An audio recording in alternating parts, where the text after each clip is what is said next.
You may well wonder what a vicar from Knowle West in Bristol is doing sitting here talking about birds of the feathered kind. Well, I suppose I must explain that although we do live in a large council estate, though everyone has a garden, and there's a large amount of spare waste ground behind the vicarage and the church, with trees and bushes and craters and all sorts of places where you can find almost any kind of bird that inhabits the British Isles. I first, in fact, became interested in birds when I was in a parish in London. Again, a rather improbable place, you might think, halfway between Spurs and Arsenal at Finsbury Park. But we had an enormous reservoir there, which was a bird sanctuary. And on one occasion, the water engineer took me round one afternoon, and in the course of about 3/4 of an hour, as we wandered round, he showed me 25 different kinds of waterfowl and umpteen other kinds of land birds. And from then, my interest was very much in bird watching.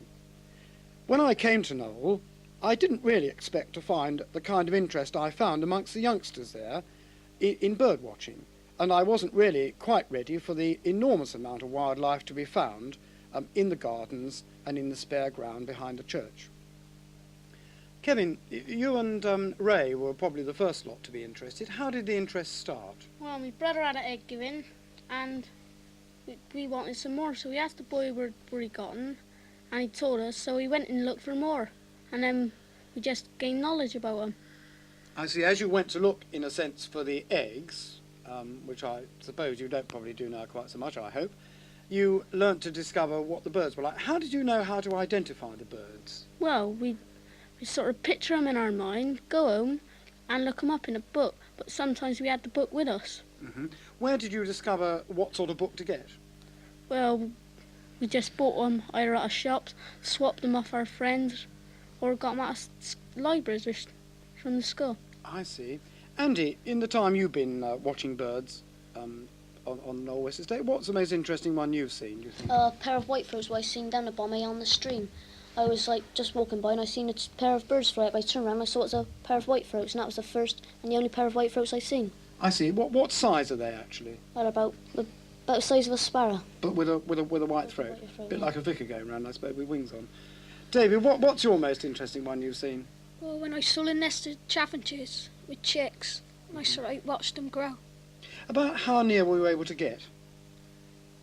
Well, near enough to sort of watch the young and see her feed them, but if you got too close, the matter would fly off. And nothing out behind. Ray, Yeah. what's your most interesting one you've seen? Oh, the black caps. Black caps. Pair of black caps down the Bombay. About what size are they? About 5.5 inches. About the size of a sparrow or so? Are Yeah. they? Mm-hmm. And they've got black heads, presumably? Black caps on there, yeah. What about you, Martin? Oh, best bird I've seen is a kestrel hanging around the vicarage. Ah, yes, we had a pair over nesting in the church, probably, wasn't it? Yeah. Yes, they've been there several years, haven't Yeah. they? That's right. Well, of course, as well as birds in our back gardens and down the Bombay, there's a marvellous collection of waterfowl out at Chew Valley. In fact, it's about the second best place in England for seeing waterfowl. If any of you are interested in birds and haven't been out there yet, I suggest you go as soon as you can, because there's a very rare visitor on Chew Valley at the moment called a great northern diver. We haven't got a picture of it here, I'm afraid, but it looks a bit like a great crested grebe without a crest on.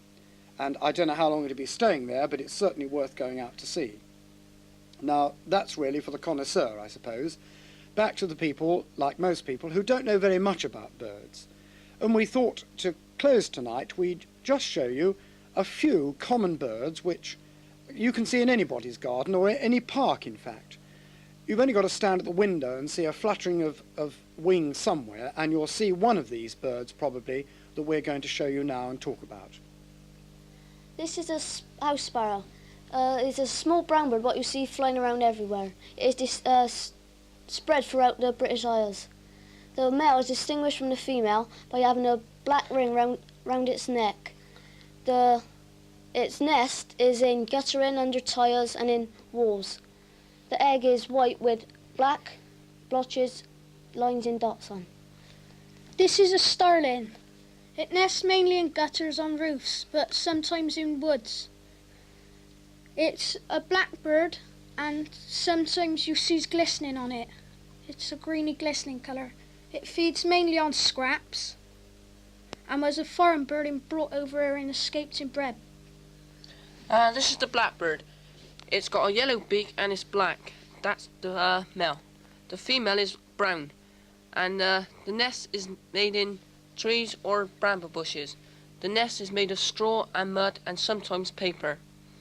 The eggs are greeny bluish colour, and you can see it sometimes on the lawn listening for worms. The song thrush is about as big as the blackbird and is distinguished by brown and white underneath with blotches. It builds a nest in brambles and is made out of straw and lined with mud, has a clutch of 5 eggs, blue with black dots. This is the robin. It's about the size of a sparrow, but distinguishable by its red breast. It usually sits alone on a perch or tree branch to keep its territory, which is the ground around it. Its nest is usually made in hollows out of moss and animal hair. The common gull comes inland because of bad storms at the shore and nests on big buildings with flat roofs. It has a clutch of 3 eggs and it is a very big scrounger of food. The crow is a very common black bird.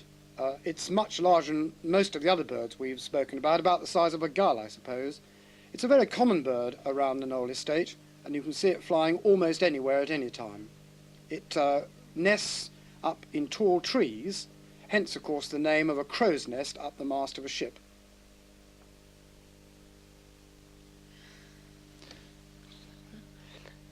This is the lesser black-backed gull. It is also a seabird which comes inland when it's stormy weather. You can sometimes see it carrying shells and dropping them at a great height to smash them open. And it sometimes puts them on the floor so the cars can run over it and then they pick the scraps up. And in the country you can also see it following the ploughs to pick up worms and grubs. And it is also a bird that nests on flat roofs and has a clutch of 2 or 3 eggs. Well, there are some of the common birds which you can see tomorrow morning as you look out of the window.